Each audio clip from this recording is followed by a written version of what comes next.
Provisional. अब हम दोस्तों, आपका स्वागत है मेरे चैनल में। अगर आपने सब्सक्राइब नहीं किया, सब्सक्राइब कीजिए। तो हम बात कर रहे थे, हमने पिछले चैप्टर में पढ़ा था कि सिख कैसे सिख लोगों ने अपना रूल किया और उनके क्या क्या एडमिनिस्ट्रेशन थे। अब हम मुग़ल एडमिनिस्ट्रेशन में आ चुके हैं, ठीक है। तो पढ़ते हैं हम। जो मुग़ल था फर्स्ट, जो ये चीज़ लिखी थी वो अकबरी में लिखी गई थी, जो अकबर के उसमें रूल थे सब ये, ठीक है। तो जो वज़ीर था वो टेक करता था, जो सूबेदार था वो हेड था, प्रोविज़न था, गवर्नर था, ठीक है।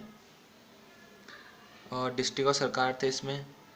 तो इसमें 4 तरह के मिनिस्टर थे उस समय में: अकबर, वकील, दीवान, वजीर और मीर बख्शी और सदर, ठीक है। मतलब अकबर के समय में 4 तरह के मिनिस्टर थे: वकील हो गया, दीवान हो गया, वजीर हो गया और मीर बख्शी हो गया। वजीर को हम मीर बख्शी भी कहते हैं, ठीक है। और सदर, ये 4 ऐसे थे जो अकबर के समय के थे, ठीक है। जो दीवान था, ठीक है, उसको हम वजीर भी कहते हैं, मतलब सुप्रीम ऑफिसर ऑफ रेवेन्यू। ये इनका काम था रेवेन्यू लेने का और डील करना था रेवेन्यू से, ठीक है। और जो असद खान था उसने डील किया था 31 साल तक, जब तक औरंगज़ेब रहा, अकबर के बाद भी, ठीक है।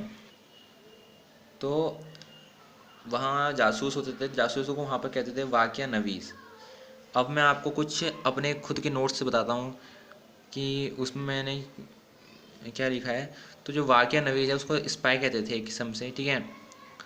और उनका एक, तो उस समय एक रिलीजन था जिसको सदर कहते थे, ठीक है, रिलीजियस अफेयर का, जो डिस्कस करता था और राय देता था, ठीक है। और जो हरक्का होता था वो आपका पोस्टमैन था। आपसे पूछा जाता था कि हरक्का कौन था मुग़ल एम्पायर में, तो हरक्का एक पोस्टमैन था।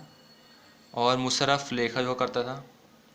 और देख सकते हैं इसमें आप बहुत सारा दिया गया है, राय बताया गया है कि, और इसमें रेवेन्यू कलेक्शन का भी मेथड थे, उसको बाद में पढ़ेंगे। पहले हम पढ़ते हैं कि इसमें जो ज़मीन थी वो कैसी थी।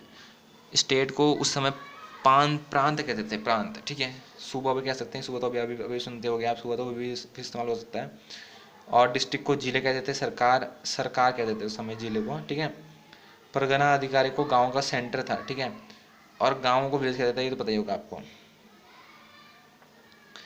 और जो गांव और जो परगना था उसके जो बीच की जो इकाई होती थी उसको चकला कहते थे, ठीक है। ये चीज़ें आपको समझनी पड़ेंगी। और जज को सिकदार कहते थे। आमिल को रेवेन्यू ऑफिसर कहते थे, जो जिला के थे। और खालसा जो लैंड थी वो किसी को भी दे सकते थे, ठीक है। जो किंग था वो किसी को देता था, और ये टैक्स फ्री लैंड थी। और ये अपने जो सबऑर्डिनेट्स थे मीर बख्शी को वो दान में दिया करता था, ताकि वो काम को जारी रख सकें, और मतलब उनको पैसे के बदले ये ज़मीन दे देगा, ठीक है। इनको जागीर लैंड में कहते थे, ठीक है। और राई एक यूनिट थी, जैसे यहाँ पर देख सकते हो आप, राई यील्ड पर यूनिट एरिया, ठीक है। और इसमें देखा आपको जब्ती वगैरह वगैरह। तो और उस समय 4 तरह की लैंड हुआ करती थी, जिसमें आता था आपका, मैं आपको इसमें दिखा सकता हूँ अपने नोट्स में। Poles, where the former, polar land थी जो फार्मर को कंटिन्यूस देते थे, ठीक है। इसमें वो रोज़ खेती बाड़ी करते पड़ती थी, जो 2 से 3 साल में काम करते थे, उसके बाद फिर उसको छोड़ देते थे ताकि वो दोबारा से फर्टाइल हो सके। और चार्टर थी जो सेम पार्टी की तरह थी, और बंजर थी जिसमें कोई काम नहीं होता था, जो बंजर टाइप के, ठीक है।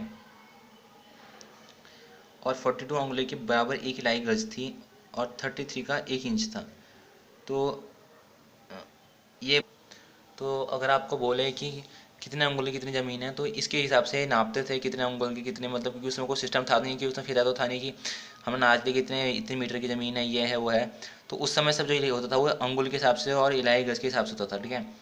अब खुदामत होती थी, खुद की ज़मीन, मतलब पाही पाहीमत, ये ज़मीन जो किराए में लेते थे। मुरजाइन, जो पूरा फार्मर्स थे जो पट्टे में ज़मीन लेते थे, ठीक है। ये कैटेगराइज कर रखे हैं, 3 टाइप के फार्मर होते थे, जो खुदामत थे जो खुद की ज़मीन थी, पाही मारा जो ज़मीन किराए पे लेते थे, और मुजाहिन जो पुअर फार्मर थे जो पट्टे में ज़मीन लेते थे। उस समय जो गोल्ड कॉइन थे उनको इलाही कहते थे, और इनको सनब भी कहते थे। शाहजहाँ ने आना डिस्कवर किया था। जो आना था वो शाहजहाँ की देन थी। दाम जो ऊपर होता था और जो रुपये से नीचे होता था उसको हम आना कहते थे, ठीक है। जो सिक्के बनाते थे उनको चौधरी कहते थे। और अकबर ने ही डेसिमल सिस्टम को दिया था। और महाभारत को जो फ्रांस में ट्रांसलेट किया था वो बदायूं ने, नकीब खान ने और अबुल कादिर ने किया था, ठीक है। और अर्थवेद को फारसी में सब इनके द्वारा ही था, ठीक है। तो ये जो चीज़ थी, ये था हमारा अभी तक का सिस्टम जो उस समय हुआ था।